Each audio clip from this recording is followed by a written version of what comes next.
But what I do know is I have one batch of articles for you. We're going to get into it, and then we're going to get on the game. Like I said, news is kind of light, but what I got for you today, a little political, but it involves games. So, we got to talk about it because I found the second article backing up my prediction. For those unaware who live under a rock, because, they don't want to live in the real world. Mr. Trump, the new Trump, Mr. President, he wants to implement tariffs. If you don't know how tariffs work, it's a tax put on people who import things. So when Walmart, Target, or some local mom and pops buy something, depending on what country it comes from, they will have to pay a certain tax. And because it costs more money to bring it in, those costs get passed on to you. Now, for some reason, people who voted for him seem to think that the other country pays it and it's punishing them. No, it's going to punish you, the Americans. And I brought this up because he was talking about 60. I seen him yesterday say 100% tariffs. A lot of these tech products, they come from Asian markets. They are imports. And we are currently in a trade war with China. A lot of transistors, they come from Taiwan, not just for gaming PCs. Guys, PS4 niggas, your console is a PC. It's just a PC that specializes in only playing games. Any type of tech product, cars. Shit, everything's smart now. I got a smart toaster, smart cameras, smartphones. Although mostly it's operated by stupid niggas, but the point I'm trying to make is this stuff is going to affect the real world. So if you're trying to upgrade your PC, now's the best time probably. Anyways, we got another article backing up my theory. Trump's new tariffs could lead to more expensive video games, experts say. One of the first executive orders that President Trump discussed on Monday after his inauguration was a 25% tariff from Mexico and Canada that is expected to become effective February 1st. We're right around ain't nothing but a week away. Thanks for the resub, pal. Now Shout out to Hounded with the sub. A good amount of production infrastructure for the video game disc happened in Mexico. So what effect's going to be for the end consumer? No one knows yet. That means the price of hard copies is going up, which means digital sales are going to grow up. This is like such a vicious cycle. If most game discs are produced in Mexico and they're putting a tariff on it, that means even more people are going to buy digital, which means even more people are not going to own games, which is going to even more fuck up game preservation. Because, people are trying to save a buck. They want to buy the digital version. But like I said, it fucks up game preservation. No one knows yet. And who knows if the order will even happen. But Circana analyst Matt Piscatella has now shared his thoughts on how the new tariffs could impact people who play video games, and he's expecting higher prices overall. Posting on social media, Piscatella said he expects to see a sharp downtick in the number of disc-based games that are released in the US, given that much of the production infrastructure is in Mexico. If companies still go ahead with making discs, then consumers can expect higher prices, he said. And not just for physical discs. He also said he expects digital game prices to go up as well. Now, to be honest, there's no reason for the digital price to go up because it's not a physical thing. It's going to go up because why? These corporations are greedy. They're going to say, oh, well, the disc is $80. We might as well make the digital. Fuck it. We might as well make it 100. Fuck it. They're going to buy it anyway. We've seen people on Twitter saying if you can't afford GTA 6 $100, you're broke.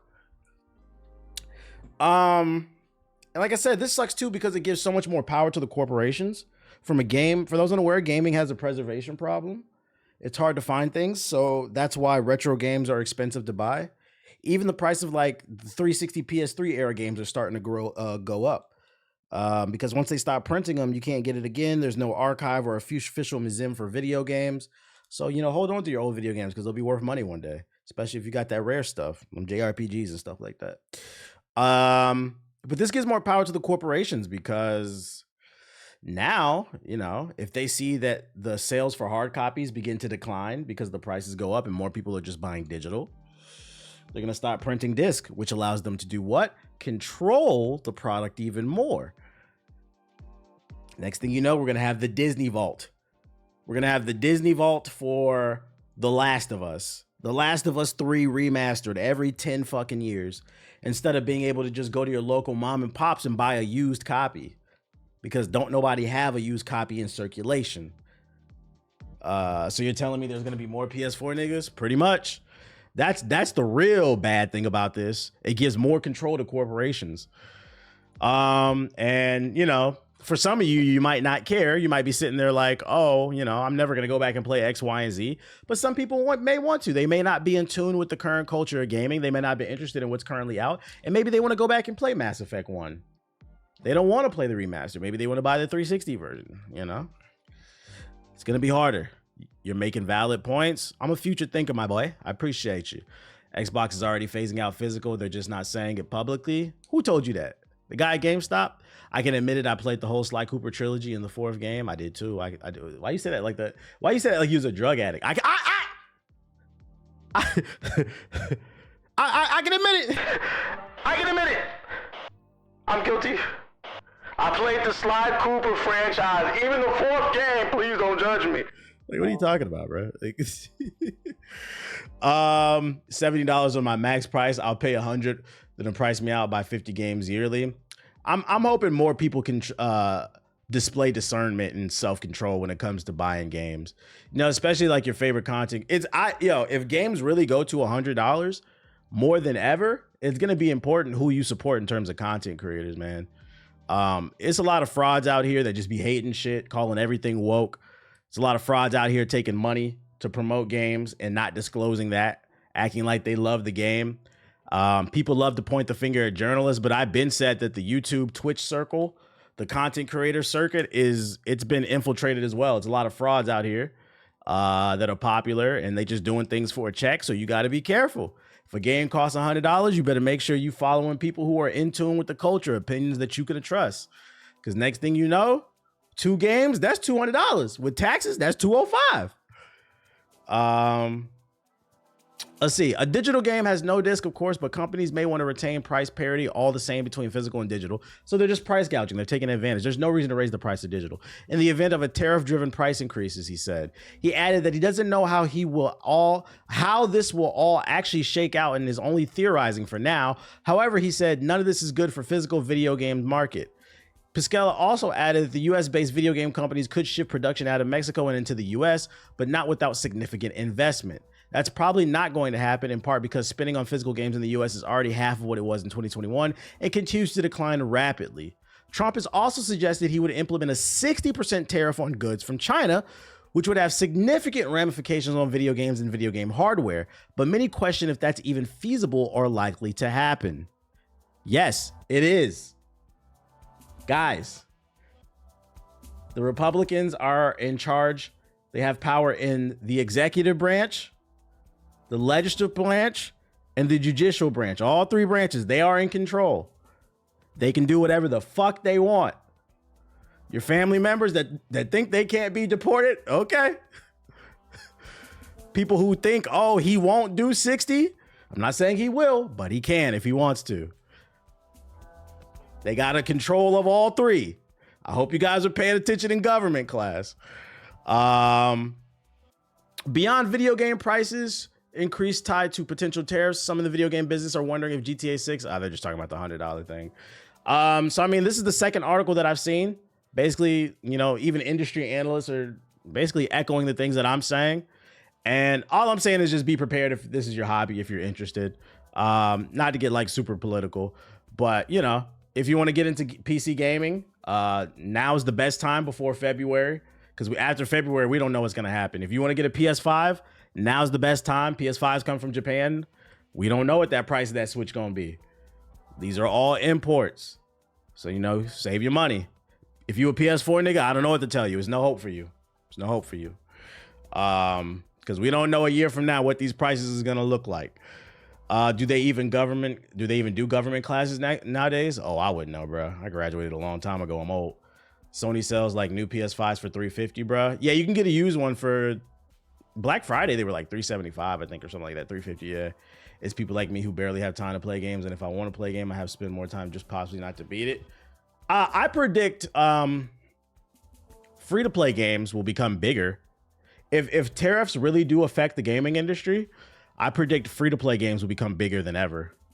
Like, some people are just never going to get off Marvel Rivals, or they're looking for the next Marvel Rivals, or they're just looking for the next Travis Scott concert in Fortnite, or MLK Museum in Fortnite. because people are not going to be able to afford things. Imagine a world where GTA 6 is $100 and they put a tariff on it. Now that bitch $150. If game prices increase, Game Pass might raise the price as well. Everything. Because some of it, remember, rising tides raise all ships.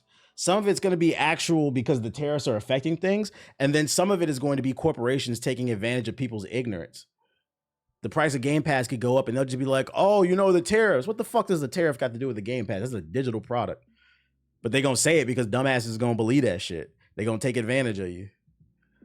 So, you know, stay awake about what's going on. You know what I'm saying? But the price of eggs, right? The price of eggs. Shorter games might be the move now. In theory, even if people make games that are shorter, the price of it is still going to go up. That 10-hour game that was supposed to sell for 30 with tariffs, it might sell for 50 or 60 now, maybe even 70. In other news, Elon Musk admits to being a fucking fraud.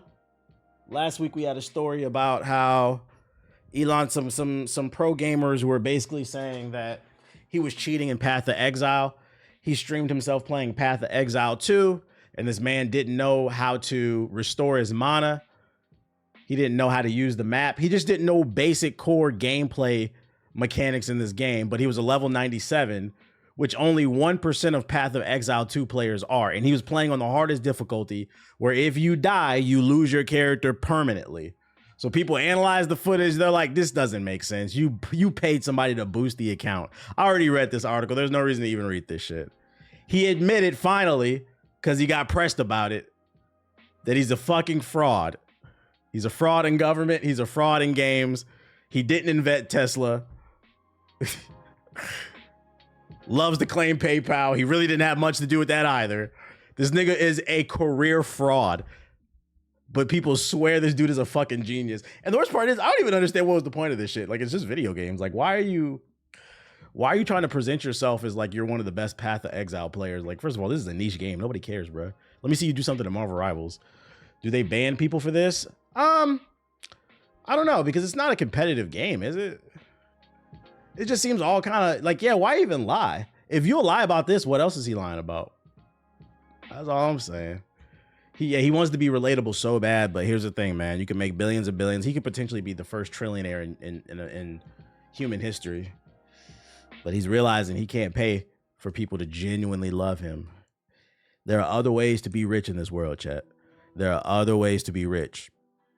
If you have a loving family, a significant other, a pet, children, if you have purpose, drive, determination, you can be rich. It's not all about finances. As long as you don't got a PS4. That's all that matters.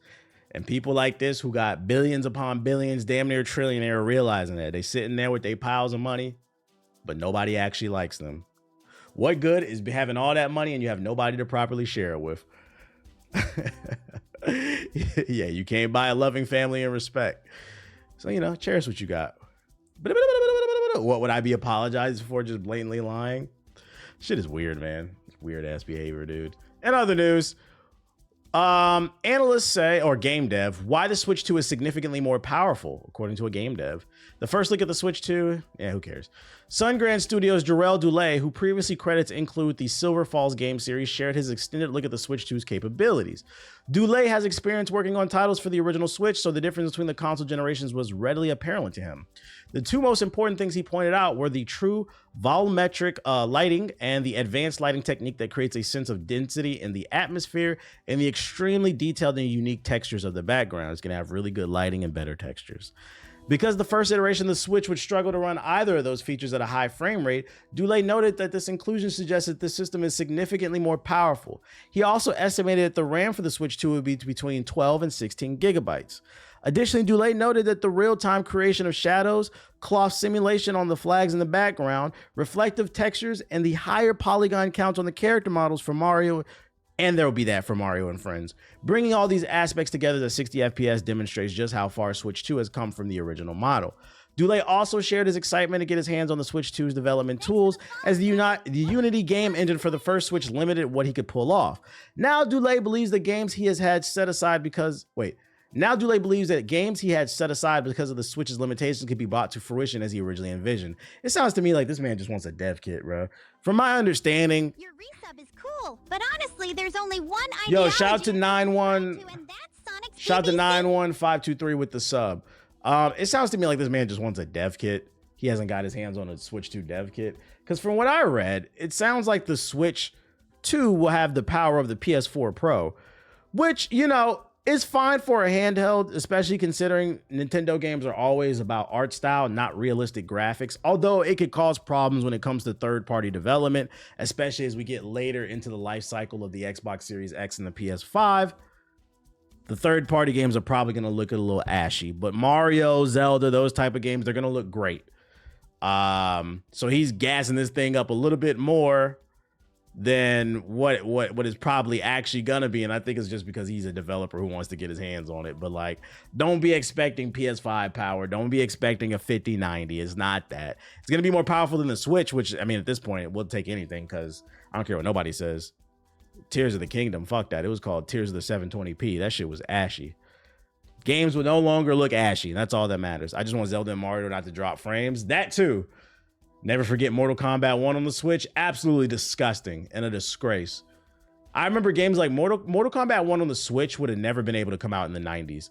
Because back in the 90s, Nintendo had the quality seal of Nintendo for like Super Nintendo games. Your games had to pass a certain level of a quality test in order to be able to be played on the platform.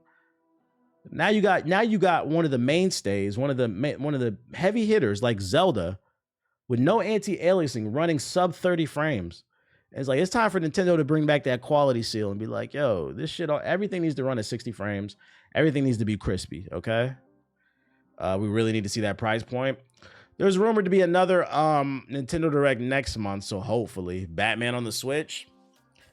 They put the Batman trilogy on the Switch. That shit was still ashy, and those games are old. So we'll see how many gigawatts it has when they finally reveal some gameplay. It was kind of hard to tell when they first revealed it and they showed Mario Kart. It looked good, but like it was from a distance, so it was kind of hard to fully tell. What else I got for y'all? Nah, it better not be $700. Hell nah. I paid $700 for this PS5 Pro and I haven't even taken it out the box, bro. Still waiting for them to drop a new game.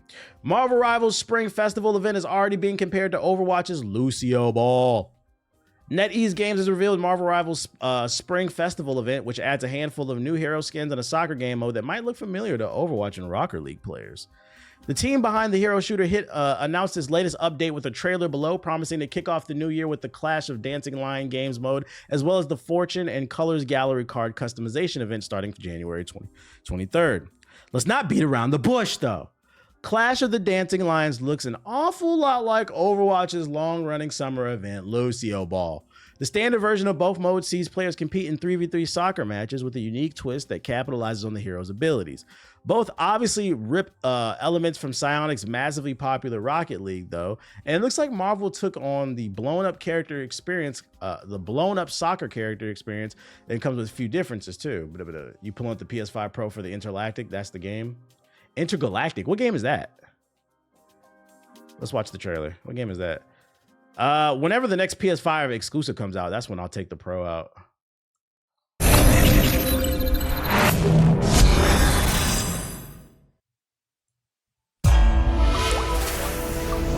Loud ass trailer.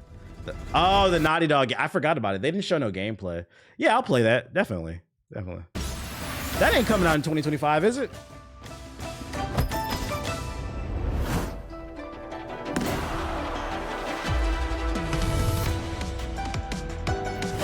Oh yeah, we'll be on Ghost of Yote, PS5 Pro. Fist awaits your command. Ancient Chinese secrets. Attention team, Black Widow is combat ready. Need help? Call Star-Lord. I don't like none of these skins.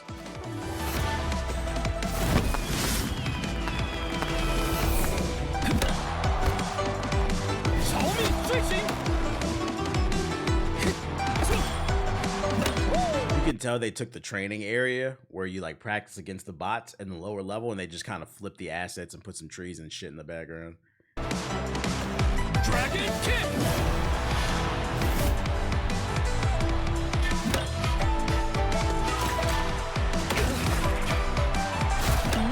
style.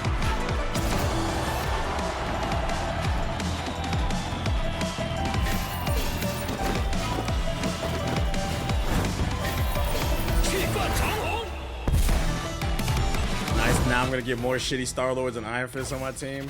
I don't really be seeing a lot of Iron Fists these days. I'm not gonna lie, this game mode does nothing for me. Is anybody excited about this? I might try it once, but I'm not gonna lie, this doesn't really do anything for me. And it does look like Lucio Ball. It does. This looks like they ripped off Overwatch right here. But this doesn't really do anything for me. So, do you have to pay for these skins or do you win them for playing the game mode? For starters, the limited time mode seems to focus on 3 characters instead of just one hero. The soccer ball also seems to be the size of your average real life ball too, as players have been seen carrying around the competition. The Marvel Rivals Spring event allows players to complete tasks for awards, including the Star-Lord's Lion Mane's costume scene in the trailer. Okay, so you can earn some of them. Additional details remain under wraps, but NetEase tells players that they'll be able to earn other goodies such as nameplate, spray, and more. I will say this is a bit of a concern. If seasonal events is something they want to make big, a part of Marvel Rivals, this is a bit of a concern just because the first event they did, this is where like, because I have been given a lot of pushback on the comparisons to Overwatch. This is where I will say like, this is like a straight up ripoff of Overwatch's seasonal event, right?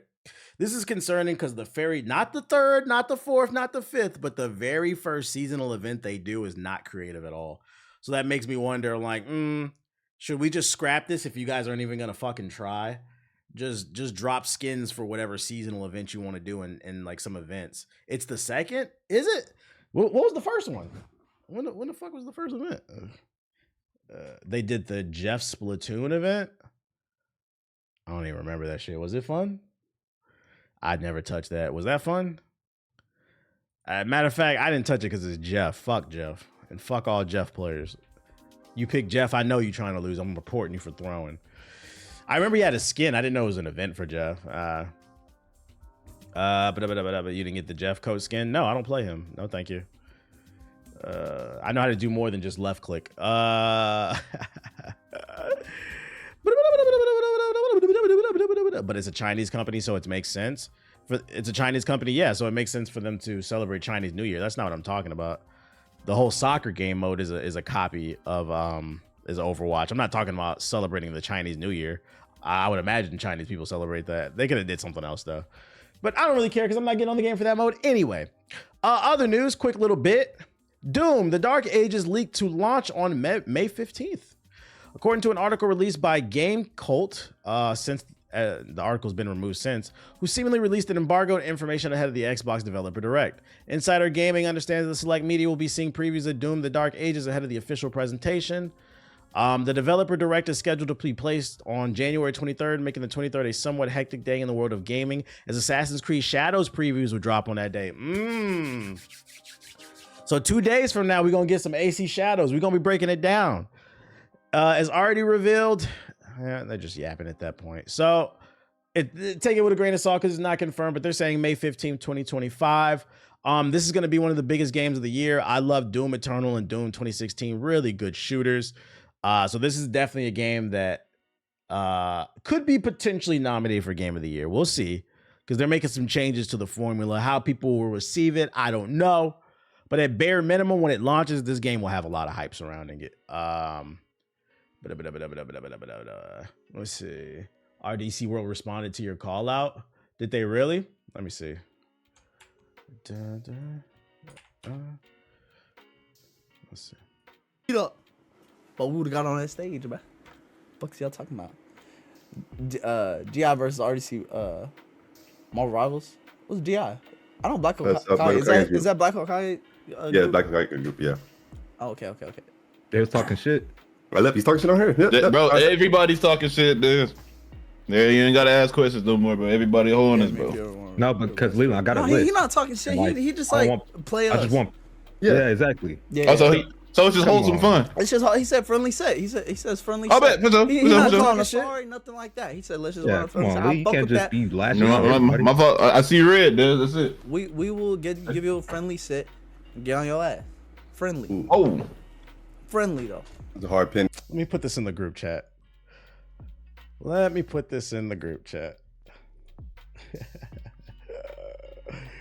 Oh shit.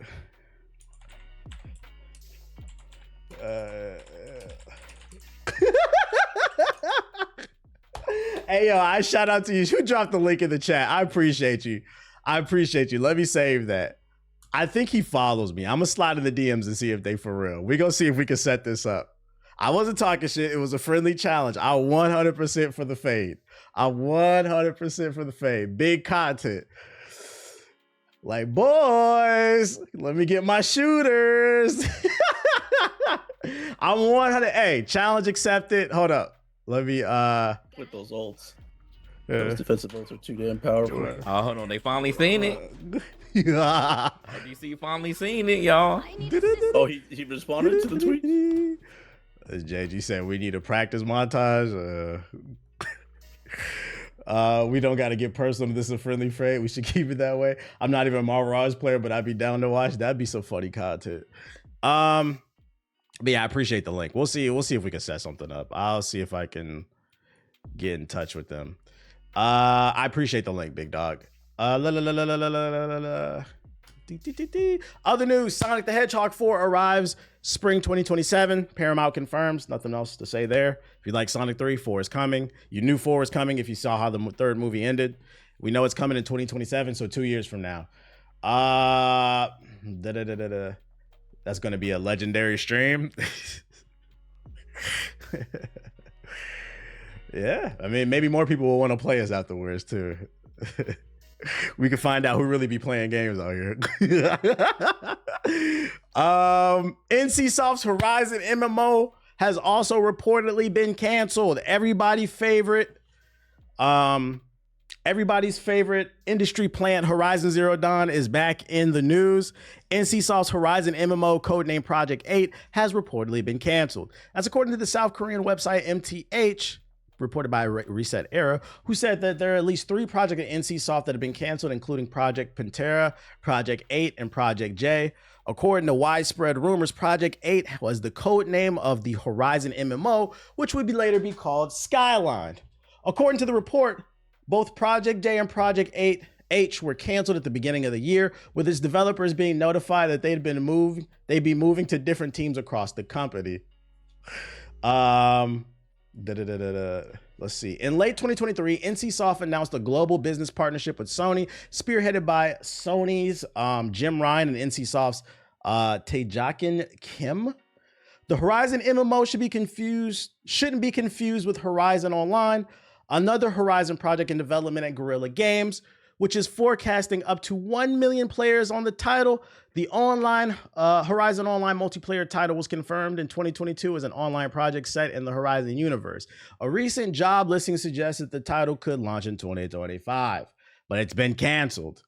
Who the fuck asked for a Horizon MMO? Mind you, ladies and gentlemen, there were some crazy implications at the end of the second game, Forbidden West. So I'm curious to see how the story, we have not finished the story. They want to do Lego Horizon, remaster Horizon, Horizon the movie, Horizon the TV show, and an MMO. It started off as a joke on Twitter, but this game deadass might be an industry plant. This shit is not that popular. 1 million Aloy clones. Aloy is not an interesting enough character to where we can get an MMO. What does that even look like? Hunt 10 Metal Wolves. I'm good off of that, man. Why are they trying so hard to push it? Probably because Sony don't got a lot of original games right now. Right now, what's carrying Sony? The Last of Us, God of War, Horizon. They caught a blessing last year with Helldivers 2.